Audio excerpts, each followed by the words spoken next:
আসসালামু আলাইকুম। আসসালামু আলাইকুম। ভালো আছেন? এখন গত 16 বছর ধরে দেশে তথাকথিত কয়েকটি নির্বাচন অনুষ্ঠিত হয়েছে, কিন্তু আপনারা কি সেই নির্বাচনে ভোট দিতে পেরেছিলেন? পারেননি আপনারা। এখন প্রিয় ভাই বোনেরা, এই যে সামনে যে নির্বাচন হবে, আপনারা কি মনে করেন আপনারা ভোট দিতে পারবেন? পারবেন ইনশাআল্লাহ।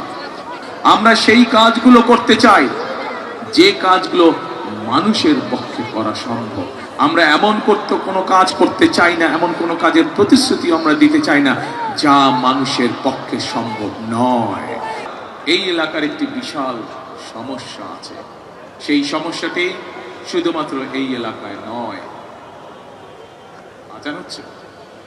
আচ্ছা প্রিয় ভাই বোনের, আজান হচ্ছে, আমরা 1 মিনিট আজানের জন্য একটু বন্ধ রাখবো।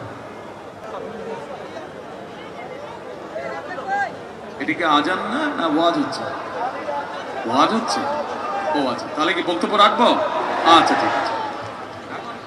প্রিয় ভাই বোনেরা, এই এলাকায় যেরকম একটি সমস্যা আছে, সারা বাংলাদেশে এই সমস্যা আছে। কি সেই সমস্যা?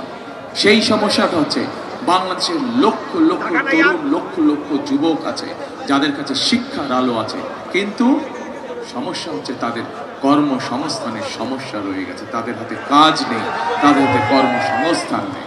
প্রিয় ভাই বোনেরা, আমরা বিএনপি পরিকল্পনা করে সিদ্ধান্ত গ্রহণ করেছি এই বাংলাদেশের তরুণ যুবকদেরকে, এই বাংলাদেশের তরুণদেরকে, এই ছেলে হোক মেয়ে হোক, তাদেরকে আমরা ভোকেশনাল শিক্ষা দিব, তাদেরকে আমরা আইটি শিক্ষা দিব, তাদেরকে আমরা বিভিন্ন টেকনিক্যাল শিক্ষা দিব, এবং শিক্ষা দেওয়ার মাধ্যমে আমাদের তরুণ সমাজকে আমরা দক্ষ মানুষ হিসেবে, দক্ষ কারিগর, দক্ষ শ্রমিক হিসেবে আমরা তাদেরকে গড়ে তুলতে চাই। এবং এই গড়ে তোলার মাধ্যমে তারা দেশে যেরকম ব্যবসা বাণিজ্য, চাকরি বাকরির ব্যবস্থা করতে পারবে, ঠিক একইভাবে এই মানুষগুলো বিদেশেও কর্মসংস্থানের ব্যবস্থা।